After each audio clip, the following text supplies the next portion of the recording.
To the number one story on the countdown and my favorite topic, me and things I promised not to tell. My tattered little diary from 1997 informs me that 25 years ago this week, in the second month of my news career at MSNBC, one of my guests, for the first time, was one of the network's original contributor commentators, original MSNBC talent, Laura Ingraham. This began a process that ended in us going out on 2 dates.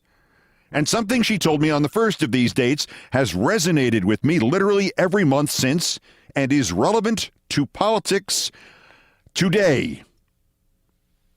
I know. I did not so much date her as survive her. Even then, before 9/11 helped to slide her cheese off her cracker, I find a diary entry referring to her as Hurricane Laura. That was March 15th, 1998. Beware the Ides of March, Julius Caesar. I didn't.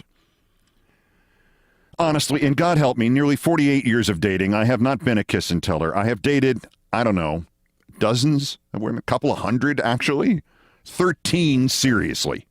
With maybe 3 exceptions, you don't know any of their names. One of them, now a political writer, basically lived with me for 3 years. I keep that confidence. So why am I telling this story, violating that? Because not 3 months after that first date, when we were still going out, Laura Ingraham asked me if she could look at a speech I was going to give at Cornell's graduation weekend and offer suggestions. This is so long ago, I literally faxed it to her. Sure enough, a couple days later, I'm watching Imus in the Morning, which was televised by my network, MSNBC, and there on his desk in front of him is the faxed copy of my speech, and he is reading from my fax. I could recognize the exact sequence of the vertical stripes my cheap fax machine used to streak all of my outgoing pages with. Laura used to go on his show a lot, so to curry favor with Imus, she sent him the speech without asking me. As I told her that day, all bets are now off. So I've told parts of this story before, like she had been a Supreme Court clerk for Clarence Thomas, and our first date consisted of taking me on an insider's tour of the court and having me sit in his chair. In tribute to him, I did not say or do anything constructive. She then cooked me the largest steak I had ever seen that did not have a rodeo cowboy riding on it. And we watched a woman, later discredited because she could not keep her stories straight, go on 60 Minutes and make allegations against Bill Clinton. This is my perfect date, Laura told me. Seared into my memory. But the important Laura Ingraham story, sitting there in the middle of all the debris, I don't think I've ever told this. The first date was only about 6 weeks after the then First Lady, Hillary Clinton, got on the Today Show and blamed the, at best, exaggerated scandal about her husband and Monica Lewinsky on the, quote, vast right-wing conspiracy. That is so stupid, Laura said that night as she showed me her small office upstairs. I expected that she was about to decry the idea that Republicans would exploit television, talk radio, and the brand new internet to try to bring down a president from the other party, and I said so, naive little boy that I was. No, not that. Of course we're doing that. She was kind of offended that I doubted the conspiracy part. I explained I'd only been covering politics for 2 months. At the end of the day, she said end of the day constantly. At the end of the day, it's the vast part. It's not vast. Vast right-wing conspiracy. Why, I bet there's not even 30 of us. Laura Ingraham then explained that she was essentially the central desk for what she called the miniature right-wing conspiracy. She showed me a printed page that had the fax numbers of about 24 people. There at the top are the sources, she said. There was Ted Olson, the attorney, founder of the so-called Arkansas Project and the husband of Barbara Olson, a constant presence as a talking head on cable news.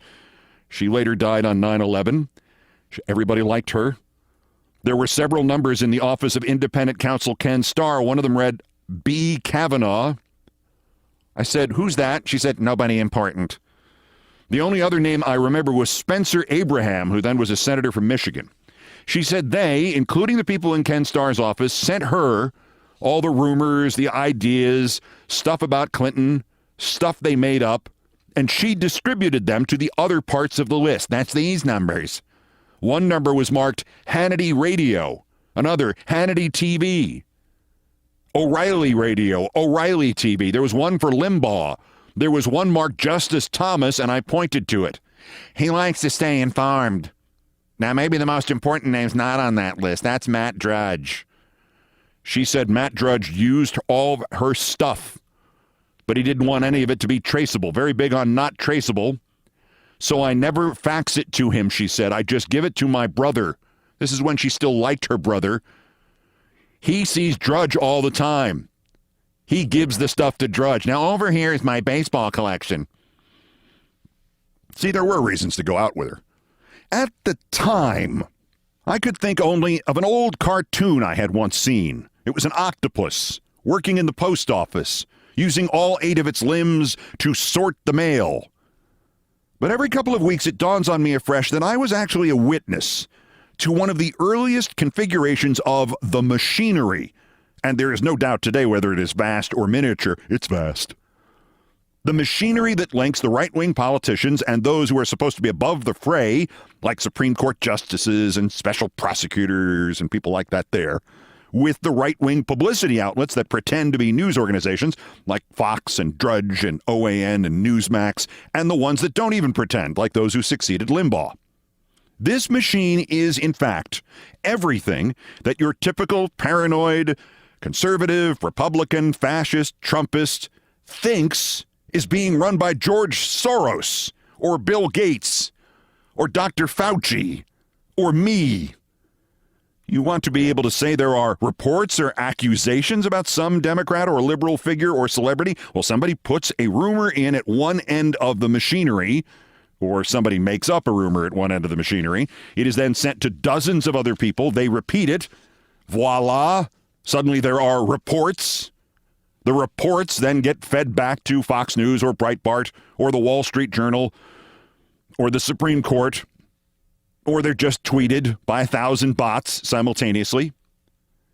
You want to push this ancient, racist, anti-Semitic paranoia called the Great Replacement, but you want it to come out washed, clean enough that soulless opportunists like Elise Stefanik and J.D. Vance can say it aloud on the campaign trail without forfeiting their candidacies. This is the machinery.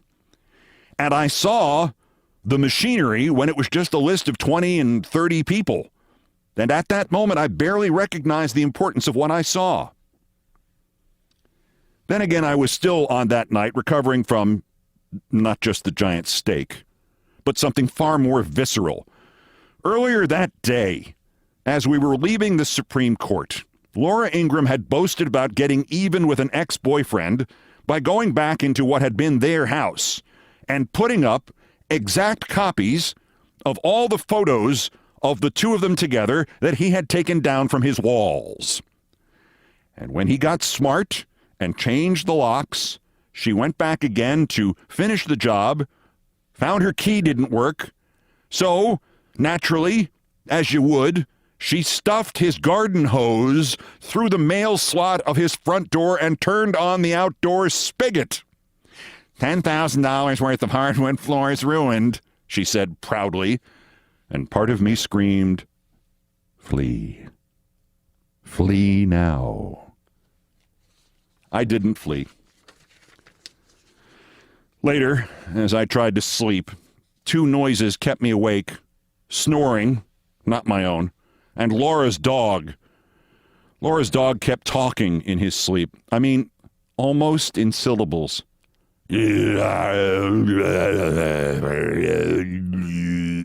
Like that. It was something like 25 degrees out, and I was on the 2nd floor, and yet I resolved that if her dog really did make that last leap to formulate actual syllables, and it turned out her dog was the one telling her what to do, I was simply going to leave by the window without bothering to open it first. The next morning, Laura and I walked her dog. We got to an empty field. She threw a tennis ball. He went and got it. She cocked her arm back again. He took off. loving life as he did, she did not throw it. He went 40, 50, 60 feet, then stopped and looked back at her with such disappointment and even a sense of betrayal. And she said loudly, without a trace of affection for him or anything else, "Wait for it." Which is when I realized I was being courted to be the next dog. A few weeks later, back home in New York, I got home from working an early morning shift filling in for the commentator Paul Harvey at ABC Radio. I was just waking up from a tortured nap when the phone rang. "It's Laura. I'm downstairs. We're going to my old law firm's party at the museum." I said I was exhausted. "We're going, or I'll just stay here at this payphone outside your place calling you all night." We went.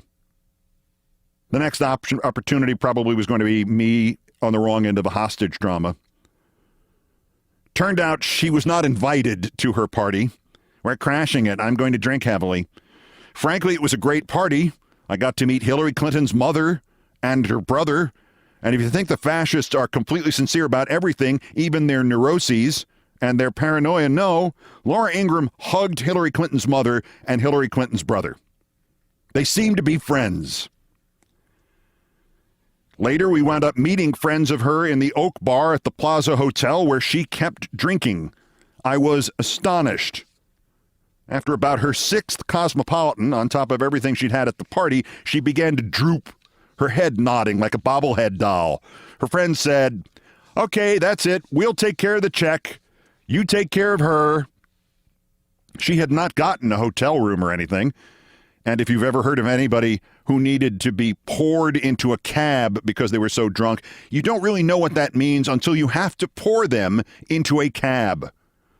Frankly, I wanted to put her in a hotel somewhere, but the spectacle would have made the gossip pages. She basically could not stand up.